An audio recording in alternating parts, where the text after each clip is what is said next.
I'd like to tell you about the strangest secret in the world.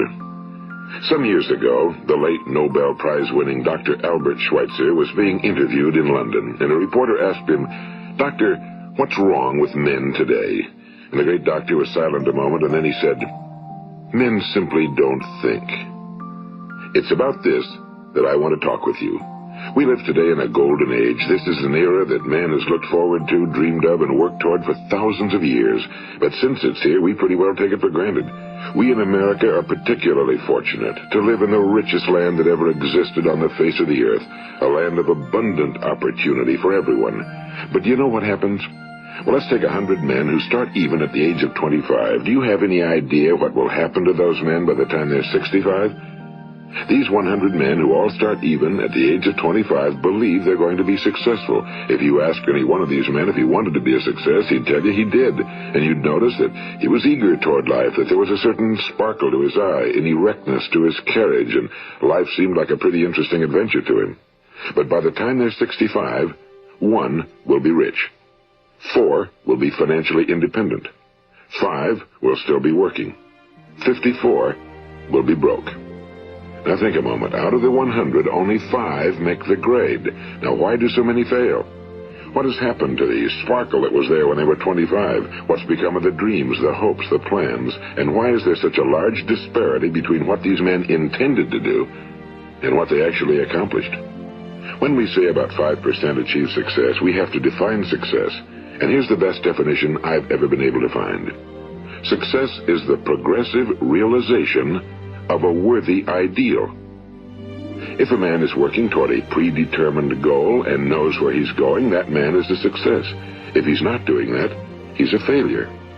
Success is the progressive realization of a worthy ideal. Rollo May, the distinguished psychiatrist, wrote a wonderful book called Man's Search for Himself. And in this book he says, the opposite of courage in our society is not cowardice. It is conformity. And there you have the trouble today. It's conformity, people acting like everyone else without knowing why, without knowing where they're going. Now think of it. In America right now, there are over 18 million people 65 years of age and older. And most of them are broke. They're dependent on someone else for life's necessities. Now, we learn to read by the time we're 7. We learn to make a living by the time we're 25. Usually by that time, we're not only making a living, we're supporting a family. And yet, by the time we're 65, we haven't learned how to become financially independent in the richest land that has ever been known. Why? We conform. And the trouble is that we're acting like the wrong percentage group, the 95 who don't succeed. Now, why do these people conform? Well, they really don't know. These people believe that their lives are shaped by circumstances, by things that happen to them, by exterior forces. They're outer-directed people. A survey was made one time that covered a lot of men, working men, and these men were asked, "Why do you work?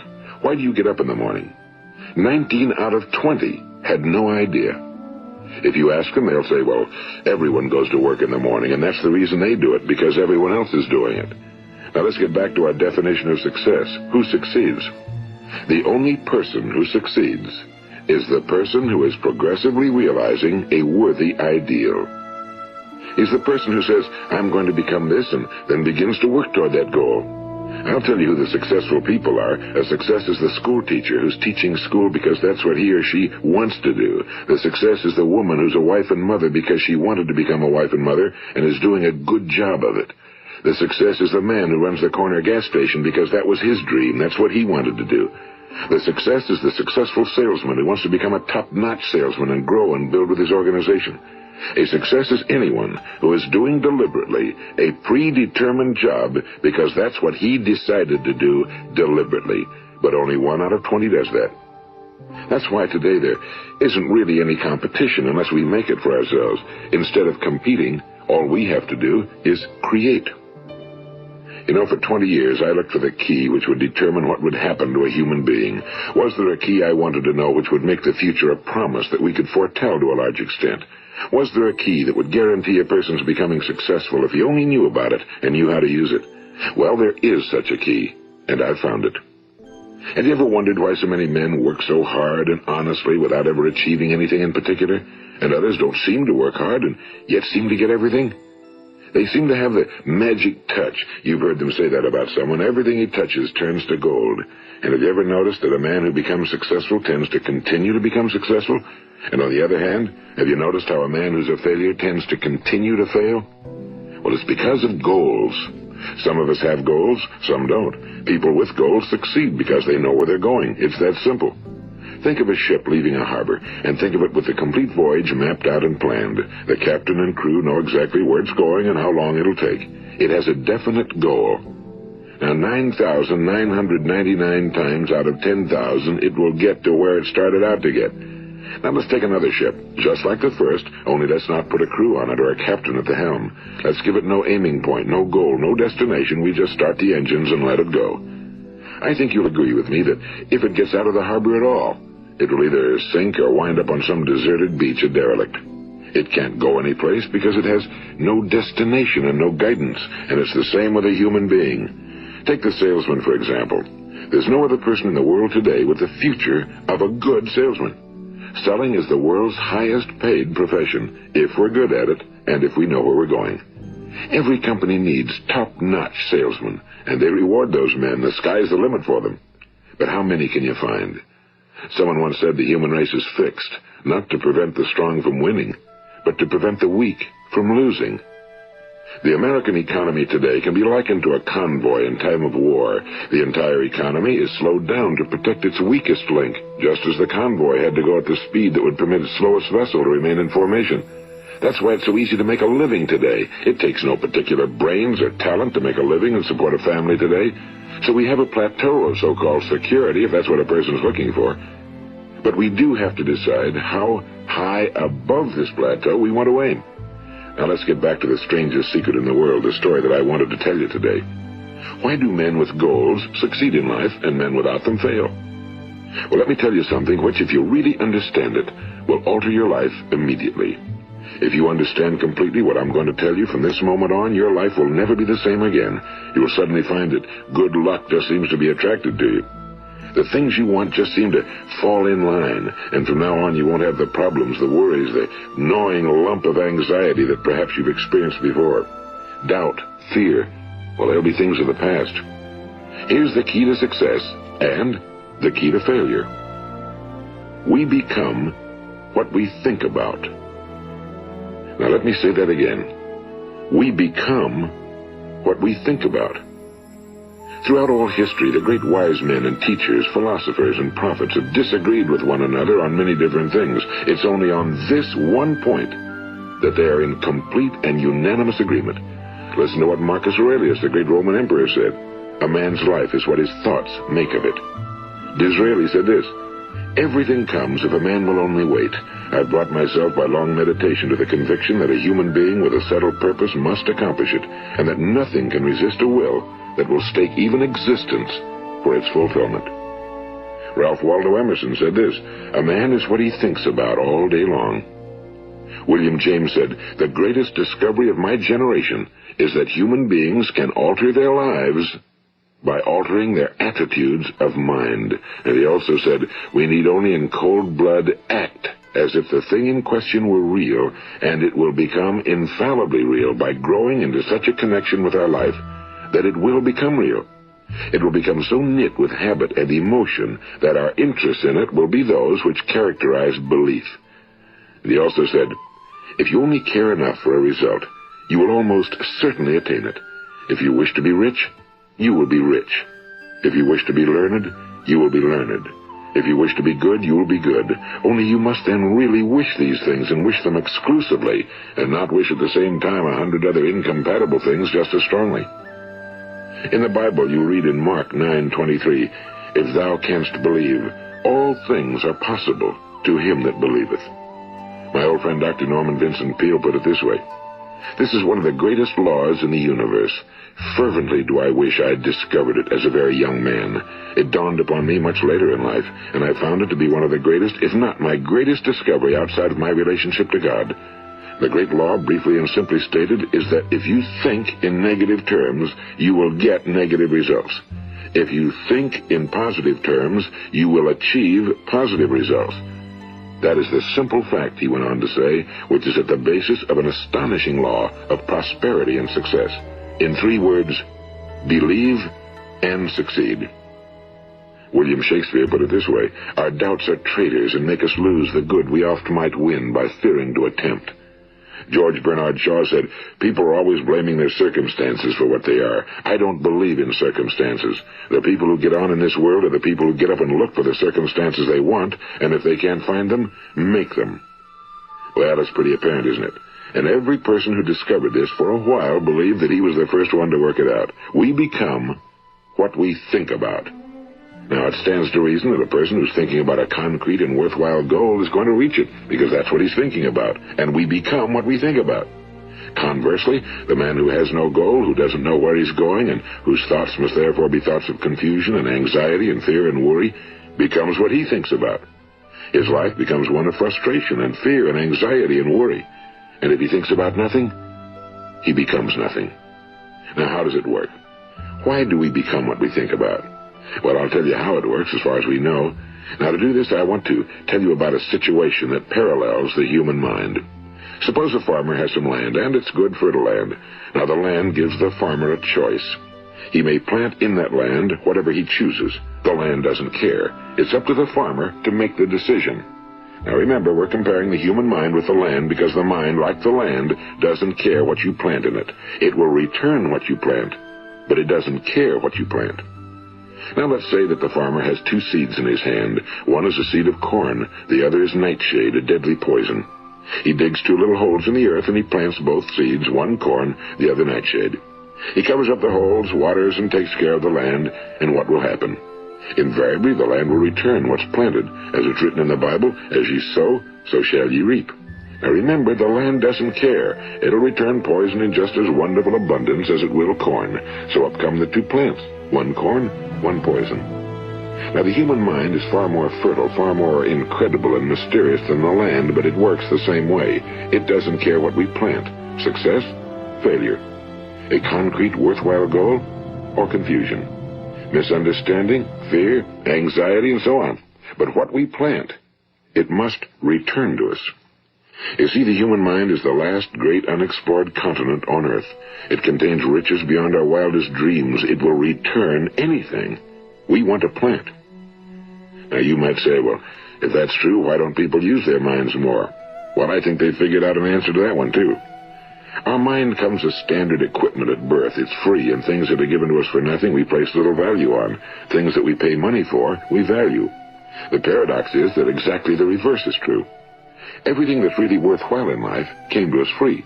Our minds, our souls, our bodies, our hopes, our dreams, our ambitions, our intelligence, our love of family and children and friends and country, all these priceless possessions are free. But the things that cost us money are actually very cheap and can be replaced at any time. A good man can be completely wiped out and make another fortune. He can do that several times.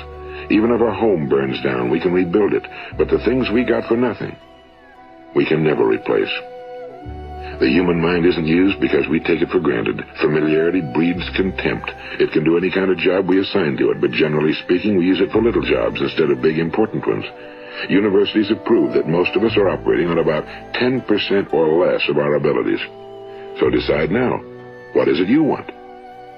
Plant your goal in your mind. It's the most important decision you'll ever make in your entire life. What is it you want? Do you want to be an outstanding salesman? A better worker at your particular job? Do you want to go places in your company? In your community? Do you want to get rich? All you've got to do is plant that seed in your mind, care for it, work steadily toward your goal, and it will become a reality. It not only will, there's no way that it cannot. You see, that's a law, like the laws of Sir Isaac Newton, the laws of gravity. If you get on top of a building and jump off, you'll always go down. You'll never go up, and it's the same with all the other laws of nature. They always work. They're inflexible. Think about your goal in a relaxed, positive way. Picture yourself in your mind's eye as having already achieved this goal. See yourself doing the things you will be doing when you've reached your goal. Ours has been called the phenobarbital age, the age of ulcers and nervous breakdowns and tranquilizers. At a time when medical research has raised us to a new plateau of good health and longevity, far too many of us worry ourselves into an early grave trying to cope with things in our own little personal ways without learning a few great laws that will take care of everything for us. These things we bring on ourselves through our habitual way of thinking. Every one of us is the sum total of his own thoughts. He is where he is because that's exactly where he really wants to be, whether he'll admit that or not. Each of us must live off the fruit of his thoughts in the future, because what you think today and tomorrow, next month and next year, will mold your life and determine your future. You're guided by your mind.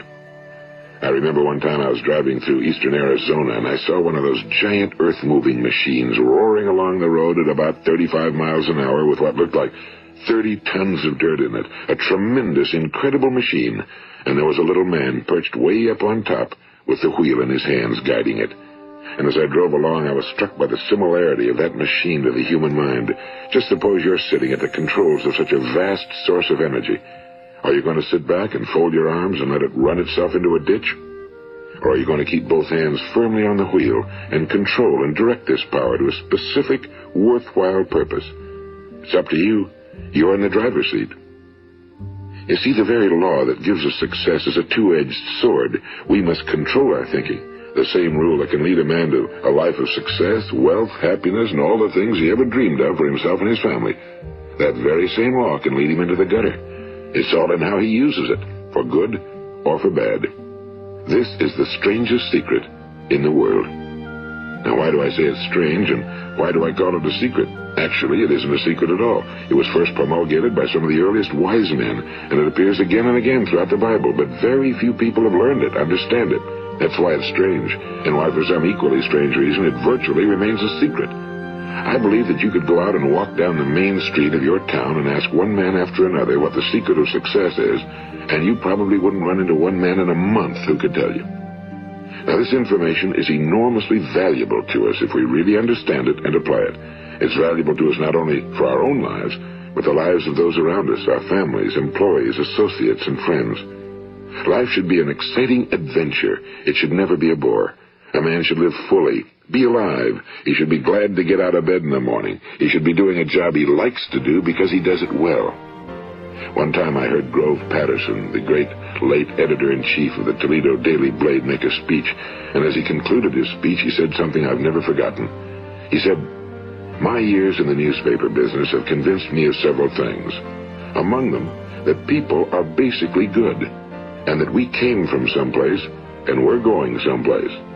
So we should make our time here an exciting adventure.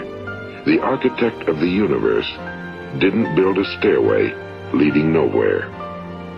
And the greatest teacher of all, the carpenter from the plains of Galilee, gave us the secret time and time again. As ye believe, so shall it be done unto you. I've explained the strangest secret in the world and how it works. Now, on this side, I want to explain how you can prove to yourself the enormous returns possible in your own life by putting this secret to a practical test. I want you to make a test that will last 30 days. It isn't going to be easy, but if you'll give it a good try, it will completely change your life for the better. Now, back in the 17th century, Sir Isaac Newton, the English mathematician and natural philosopher, gave us some natural laws of physics which apply as much to human beings as they do to the movement of bodies in the universe. And one of these laws is that for every action, there is an equal and opposite reaction. Simply stated, as it applies to you and me, it means we can achieve nothing without paying the price. The results of your 30-day experiment will be in direct proportion to the effort you put forth. To be a doctor, you must pay the price of long years of difficult study. To be successful in selling, and remember that each of us succeeds to the extent of his ability to sell. Selling our families on our ideas, selling education in schools, selling our children on the advantages of living the good and honest life, selling our associates and employees on the importance of being exceptional people. To, of course, the profession of selling itself. But to be successful in selling our way to the good life, we must be willing to pay the price. And what is that price? Well, it's many things. First, it's understanding emotionally, as well as intellectually, that we literally become what we think about, that we must control our thoughts if we're to control our lives. It's understanding fully that as ye sow, so shall ye reap. Second, it's cutting away all fetters from the mind and permitting it to soar as it was divinely designed to do. It's the realization that your limitations are self-imposed and that the opportunities for you today are enormous beyond belief. It's rising above narrow-minded pettiness and prejudice. And third, it's using all your courage to force yourself to think positively on your own problem, to set a definite and clearly defined goal for yourself, to let your marvelous mind think about your goal from all possible angles, to let your imagination speculate freely upon many different possible solutions, to refuse to believe that there are any circumstances sufficiently strong to defeat you in the accomplishment of your purpose, to act promptly and decisively when your course is clear, and to keep constantly aware of the fact that you are, at this moment, standing in the middle of your own acres of diamonds, as Russell Conwell used to point out. And fourth, save at least 10% of every dollar you earn. It's also remembering that no matter what your present job, it has enormous possibilities, if you're willing to pay the price. Now let's just go over the important points in the price each of us must pay to achieve the wonderful life that can be ours. It is, of course, worth any price. 1. You will become what you think about. 2. Remember the word imagination and let your mind begin to soar. 3. Courage. Concentrate on your goal every day. 4. Save 10% of what you earn. And 5. Action. Ideas are worthless unless we act on them. Now, I'll try to outline the 30-day test I want you to make. Keep in mind that you have nothing to lose by making this test and everything you could possibly want to gain. There are two things that may be said of everyone. Each of us wants something, and each of us is afraid of something. I want you to write on a card what it is you want more than anything else. It may be more money. Perhaps you'd like to double your income or make a specific amount of money. It may be a beautiful home. It may be success at your job. It may be a particular position in life. It could be a more harmonious family. Each of us wants something. Now write down on your card specifically what it is you want. Make sure it's a single goal and clearly defined. You needn't show it to anyone, but carry it with you so that you can look at it several times a day. Think about it in a cheerful, relaxed, positive way each morning when you get up, and immediately you have something to work for, something to get out of bed for, something to live for. Look at it every chance you get during the day and just before going to bed at night. And as you look at it, remember that you must become what you think about, and since you're thinking about your goal, you realize that soon it will be yours. In fact, it's yours really the moment you write it down and begin to think about it. Look at the abundance all around you as you go about your daily business. You have as much right to this abundance as any other living creature. It's yours for the asking. Now we come to the difficult part. Difficult because it means the formation of what is probably a brand new habit, and new habits are not easily formed. Once formed, however, it will follow you for the rest of your life. Stop thinking about what it is you fear. Each time a fearful or negative thought comes into your consciousness, replace it with a mental picture of your positive and worthwhile goal. And there'll come times when you'll feel like giving up. It's easier for a human being to think negatively than positively. That's why only 5% are successful. You must begin now to place yourself in that group. For 30 days, you must take control of your mind. It will think about only what you permit it to think about. Each day for this 30-day test, do more than you have to do. In addition to maintaining a cheerful, positive outlook, give of yourself more than you've ever done before. Do this knowing that your returns in life must be in direct proportion to what you give. The moment you decide on a goal to work toward, you're immediately a successful person. You are then in that rare and successful category of people who know where they're going. Out of every 100 people, you belong to the top 5. Don't concern yourself too much with how you're going to achieve your goal. Leave that completely to a power greater than yourself. All you have to do is know where you're going. The answers will come to you of their own accord and at the right time. Remember these words from the Sermon on the Mount, and remember them well. Keep them constantly before you this month of your test. Ask, and it shall be given you. Seek, and ye shall find. Knock, and it shall be opened unto you. For every one that asketh receiveth, and he that seeketh findeth, and to him that knocketh it shall be opened. It's as marvelous and as simple as that. In fact, it's so simple that in our seemingly complicated world, it's difficult for an adult to understand that all he needs is a purpose and faith. For 30 days, do your very best. If you're a salesman, go at it as you've never done before, not in a hectic fashion, but with the calm, cheerful assurance that time well spent will give you the abundance in return you deserve and want. If you're a homemaker, devote your 30-day test to completely giving of yourself without thinking about receiving anything in return, and you'll be amazed at the difference it makes in your life. No matter what your job, do it as you've never done it before for 30 days. And if you've kept your goal before you every day, you'll wonder and marvel at this new life you've found. Dorothea Brand, the outstanding editor and writer, discovered it for herself and tells about it in her fine book, Wake Up and Live. Her entire philosophy is reduced to the words, act as though it were impossible to fail. She made her own test with sincerity and faith, and her entire life was changed to one of overwhelming success. Now, you make your test for 30 full days. Don't start your test until you've made up your mind to stick with it. You see, by being persistent, you're demonstrating faith. Persistence is simply another word for faith. If you didn't have faith, you'd never persist. If you should fail during your first 30 days, by that I mean suddenly find yourself overwhelmed by negative thoughts, you've got to start over again from that point and go 30 more days. Gradually, your new habit will form until you find yourself one of that wonderful minority to whom virtually nothing is impossible. And don't forget the card. It's vitally important as you begin this new way of living. On one side of the card, write your goal, whatever it may be. On the other side, write the words we've quoted from the Sermon on the Mount. Ask, and it shall be given you. Seek, and ye shall find. Knock, and it shall be opened unto you. Nothing great was ever accomplished without inspiration. See that during these crucial first 30 days, your own inspiration is kept at a peak. And above all, don't worry. Worry brings fear, and fear is crippling. The only thing that can cause you to worry during your test is trying to do it all yourself.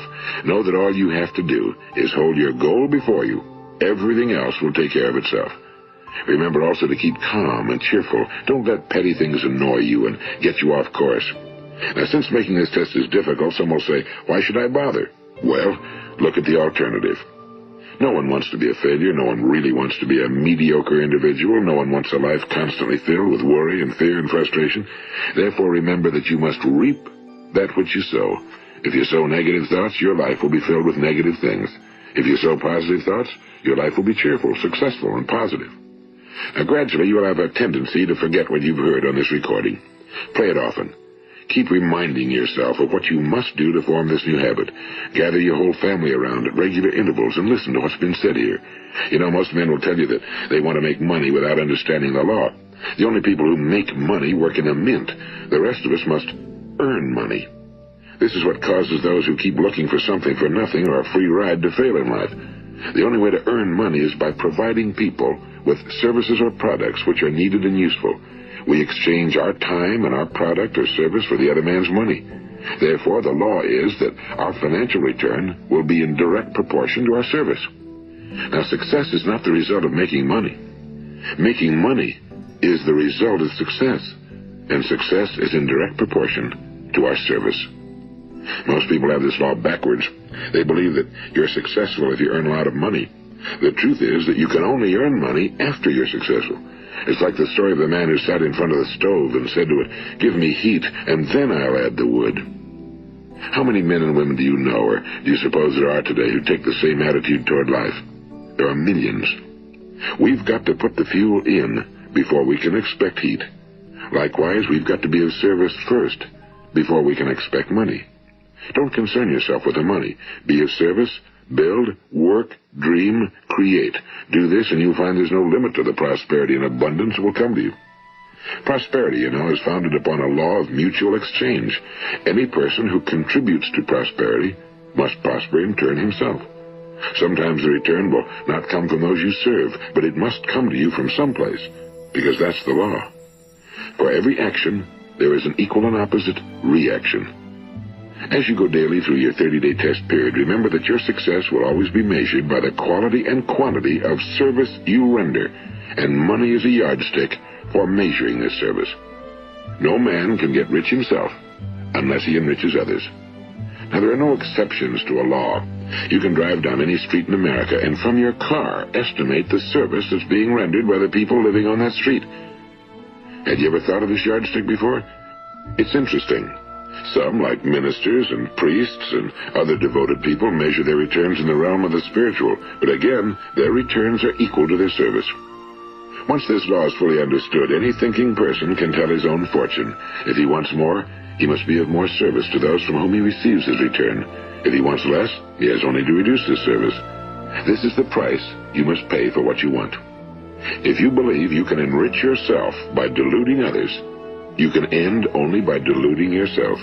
It may take some time, but just as surely as you breathe, you'll get back what you put out. Don't ever make the mistake of thinking you can avert this. It's impossible. The prisons and the streets where the lonely walk are filled with people who tried to make new laws just for themselves. We may avoid the laws of man for a while, but there are greater laws that cannot be broken. An outstanding medical doctor recently pointed out 6 steps that will help you realize success. 1. Set yourself a definite goal. 2. Quit running yourself down. 3. Stop thinking of all the reasons why you cannot be successful and instead think of all the reasons why you can. 4. Trace your attitudes back through your childhood and try to discover where you first got the idea you couldn't be successful, if that's the way you've been thinking. 5. Change the image you have of yourself by writing out a description of the person you would like to be. And 6. Act the part of the successful person you have decided to become. The doctor who wrote those words is a noted West Coast psychiatrist, Dr. David Harold Fink. Do what the experts since the dawn of recorded history have told you you must do. Pay the price by becoming the person you want to become. It's not nearly as difficult as living unsuccessfully. Make your 30-day test, then repeat it again, and each time it will become more a part of you until you'll wonder how you could ever have lived any other way. Live this new way and the floodgates of abundance will open and pour over you more riches than you may have dreamed existed. Money? Yes, lots of it. But what's more important, you'll have peace. You'll be in that wonderful minority who lead calm, cheerful, successful lives. Start today. You have nothing to lose, but you have a whole life to win.